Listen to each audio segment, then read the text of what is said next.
ও উপজেলা ড্রেজ ম্যাটেরিয়াল ব্যবস্থাপনা কমিটির সঙ্গে একাধিক বৈঠকের পর প্রায় 8 মাস বন্ধ থাকার পর 7ই মে 2026 তারিখে অবশিষ্ট কাজ সম্পন্ন করার জন্য আমাকে পুনরায় অনুমতি দেওয়া হয়। দুর্ভাগ্যজনকভাবে কাজ পুনরায় শুরু করার পর একই মহল পুরনো ভিডিও এবং বিভ্রান্তিকর তথ্য ব্যবহার করে আবারও অপপ্রচার শুরু করে।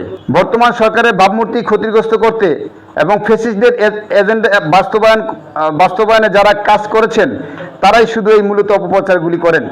এর ফলে আমি ব্যবসায়িক, সামাজিক এবং ব্যক্তিগতভাবে মারাত্মক ক্ষতির সম্মুখীন হচ্ছি। আমি স্পষ্ট ভাষায় বলতে চাই, আমি সরকারি কার্যাদেশ অনুযায়ী সরকারের নির্ধারিত শর্ত মেনেই কাজ করছি। যদি আমার কাজে কোনো অনিয়ম থেকে থাকে তবে তা নির্ধারিত সরকারি কমিটি তদন্ত করে প্রয়োজনীয় ব্যবস্থা গ্রহণ করতে পারে, কিন্তু যাচাই বাছাই ছাড়া আমাকে অবৈধ বালু ব্যবসায়ী হিসেবে অপপ্রচার করা সম্পূর্ণ উদ্দেশ্যপ্রণোদিত এবং মানহানিকর। আমি আবারও বলছি, যাচাই বাছাই ছাড়া আমাকে অবৈধ বালু ব্যবসায়ী হিসেবে অপপ্রচার করা সম্পূর্ণ উদ্দেশ্যপ্রণোদিত এবং মানহানিকর।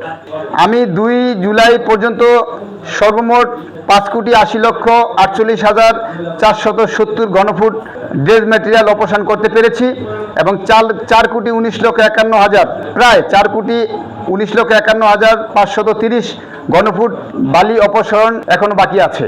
আমি আইন ও সরকারের প্রতি সম্পূর্ণ শ্রদ্ধাশীল, তবে ধারাবাহিক অপপ্রচার কাজে বাধা কারণে আমি ইতিমধ্যে বড় ধরনের ক্ষতির সম্মুখীন হয়েছি।